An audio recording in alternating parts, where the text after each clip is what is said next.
ഭാരതത്തെ മുഴുവൻ കണ്ണീരിലാഴ്ത്തിയ 260 നിരപരാധികളുടെ ജീവൻ അപഹരിച്ച Ahmedabad air India വിമാനാപകടം നടന്ന് ഒരു വർഷം തികയുമ്പോഴും ദുരന്തത്തിനു പിന്നിലെ യഥാർത്ഥ കാരണം പുറത്തുവിടാതെ അന്വേഷണ ഏജൻസികൾ ഒളിച്ചു കളിക്കുന്നു. വിമാനത്തിന്റെ തകരാറുകൾ മൂടിവെക്കാനും ആഗോള എഞ്ചിൻ നിർമ്മാതാക്കളായ GE എയ്റോസ്പേസിനെ രക്ഷിച്ചെടുക്കാനുമുള്ള കള്ളക്കളികളാണോ അണിയറയിൽ നടക്കുന്നതെന്ന സംശയം ബലപ്പെടുത്തുന്നതാണ് എയർക്രാഫ്റ്റ് ആക്സിഡന്റ് ഇൻവെസ്റ്റിഗേഷൻ ബ്യൂറോയുടെ പുതിയ നീക്കങ്ങൾ. അന്തിമ റിപ്പോർട്ട് പുറത്തുവരാൻ ഇനിയും കുറഞ്ഞത് 2 മാസമെങ്കിലും എടുക്കുമെന്നാണ് ഇപ്പോൾ ഔദ്യോഗിക വൃത്തങ്ങൾ നൽകുന്ന സൂചന.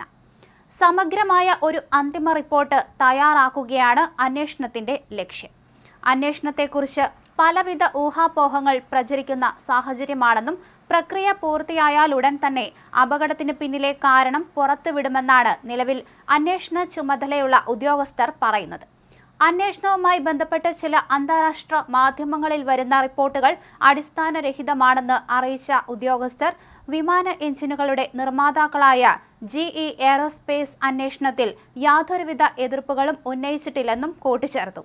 വ്യോമയാന മന്ത്രാലയം അന്വേഷണത്തിന്റെ പുരോഗതി കൃത്യമായി വിലയിരുത്തുന്നുണ്ടെന്ന് അന്തിമ റിപ്പോർട്ട് തയ്യാറാക്കുന്നത് അടക്കമുള്ള കാര്യങ്ങൾ ഉന്നത ഉദ്യോഗസ്ഥരെ കൃത്യമായ ഇടവേളകളിൽ ധരിപ്പിക്കുന്നുണ്ടെന്നും അന്വേഷണത്തിന് മേൽനോട്ടം വഹിക്കുന്ന മറ്റൊരു മുതിർന്ന ഉദ്യോഗസ്ഥൻ അറിയിച്ചു.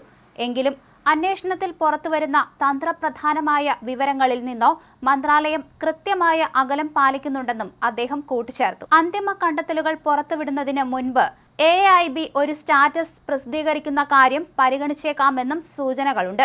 എന്നാൽ ഇത്തരമൊരു ഇടക്കാല റിപ്പോർട്ട് പുറപ്പെടുവിക്കാൻ അന്താരാഷ്ട്ര സിവിൽ ഏവിയേഷൻ ഓർഗനൈസേഷന്റെ ചട്ടങ്ങൾ പ്രകാരം അന്വേഷണ ഉദ്യോഗസ്ഥർക്ക് യാതൊരുവിധ നിർബന്ധവുമില്ലെന്ന് അവർ ചൂണ്ടിക്കാണിച്ചു.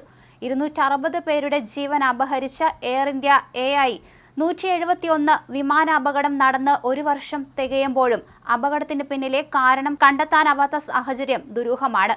എന്തായാലും യഥാർത്ഥ കാരണങ്ങൾ വെളിപ്പെടുത്താൻ അധികൃതർ തയ്യാറാകണം എന്ന് തന്നെയാണ് ഏക അതിജീവിതൻ വിശ്വാസ് കുമാർ രമേശ് രംഗത്തെത്തി സൂചിപ്പിച്ചത്.